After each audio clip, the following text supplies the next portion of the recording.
Takže já vás tady vítám po dlouhé době u dalšího videjka. Je to po více než roce, co točím další videjko. Poslední video bylo 7.5.24, takže to je docela dlouhá doba. A dneska bych chtěl ukázat album po roce vlastně.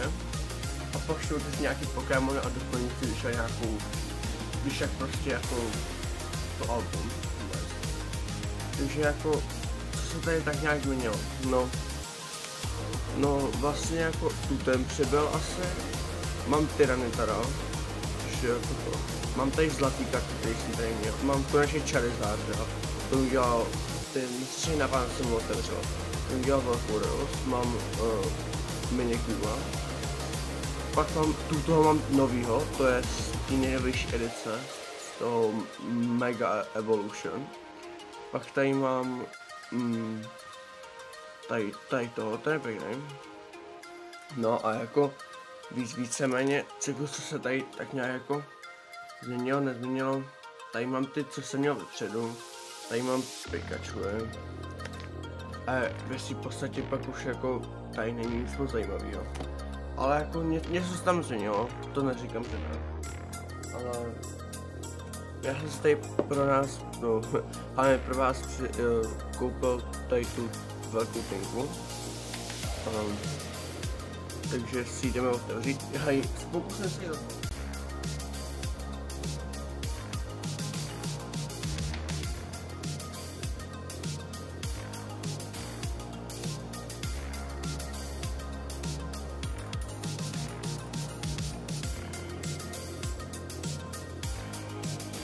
A takový hezký hvězdičky v sobě, což je jako pěkný.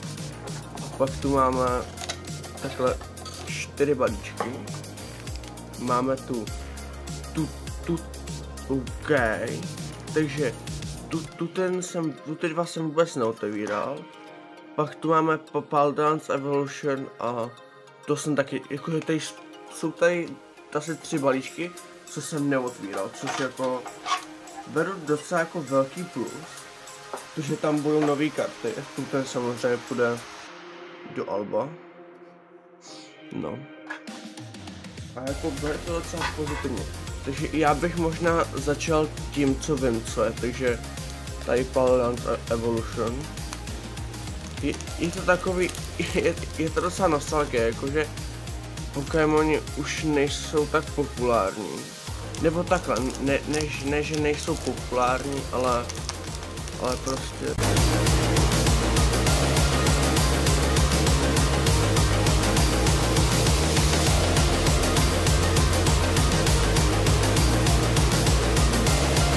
Dobrý a to, tak to už jako, to už není, teď je spíš prostě Labubu a tak, a to jako, to je úplně mimo mě.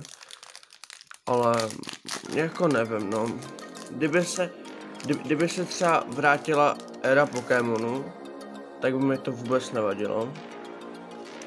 Tady máte jako, ale jako určitě mi to vůbec nevadilo, takže jedna karta Kartrik. Jdeme na to.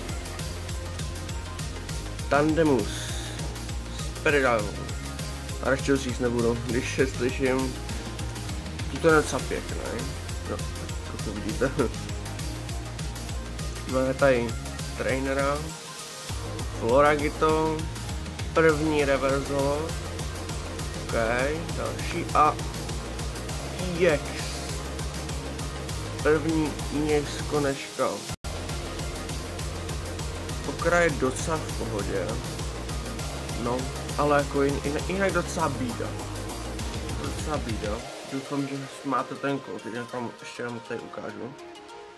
Jestli někdo hraje Pokémon Go, tak si tam zadejte kód. To je na vás. Tak tu máme 2 balíčky, tak vem jeden tuten, a pak vem tamten mákej. Tak schválně, půjde mi to otevřít? Nepůjde mi to otevřít. Jak jsem to neotevíral, no vlastně jako rok a něco, já to šikou. Tak prostě já už nemám, já už to nemám cit, já teď, když to otevírám, tak mám ruce to rozklepaně, takže vodní energie, pancha, to nebudu číst, protože prostě to je strašný, moje čtení, a myslím si, jestli tam něco viděl, jestli tam blízká, ale kdo ví, první holo,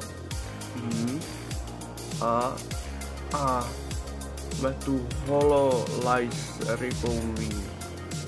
Pěkná kartička, ale škoda, že je holo, no to je škoda. Mohlo to být lepší klidně.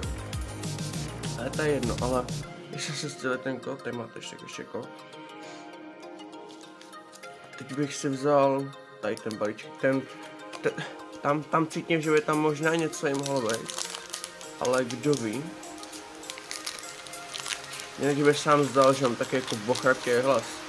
Tak já jsem před chvílenkou stával. Nejsem úplně, ne že jako ready, ale mohlo by to být lepší. Tady vám dám kód. Vždycky jsou otočený, nevím proč. Nemáte zač, že vám dám ty kódy. Já sám Pokémon Go nehraju. Nějak to nechytlo. Ale kdybych ho začal hrát, tak samozřejmě vám ty kódy nebudu ukazovat, protože to bych si nechával pro sebe. Ale nevím vlastně, proč o tom mluvím, ale to je no. Wow, ok, takže tady máme holotrenéra, ten je pěkný. To jsem třeba vůbec nevěděl, a pak máme mani holo. Ale tuto jsem třeba v životě neviděl, já vůbec nevím, je to vzácný, není to vzácný, já vlastně nevím.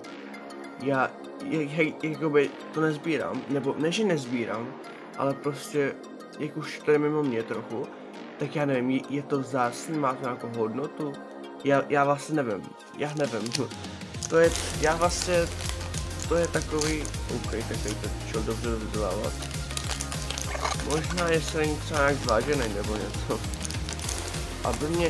aby mě s tou tynkou nepodvedl, já bych tím dal opak. Další kodis. No. Ale jako, že to byla nějaká pravá útoková, to jsou více. OK, tak já mám bleskou energii, tak kdy tam bude Pikachu anebo Charizard. Kdyby to byl Charizard, tak bych se asi tady na místě pokutal. Ať nejsem prostý. Ale jako, byla by to docela halus. OK. A máme tam, wow, EX Full Art EX, pěkná kartička, taky mi, když tak napište pak do komentářů, jakou to má hodnotu, jestli to vůbec jak hodnotu má, ale jakože Full Art, není to špatný, takže já se tady seřadím a dám vám promenádu těch nejlepších karet, co tady bylo.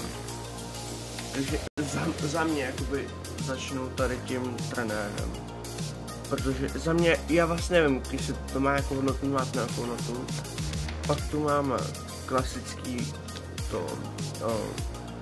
klasický holo, tady to je docela lepší holo, tady máme EX a pak tu máme EX Full Art. Ten center by mohl být lepší, když se jako podíváme, tak jako trošku to nesedí, ale není to úplně špatný. No co bych tomu jako na závěr řekl?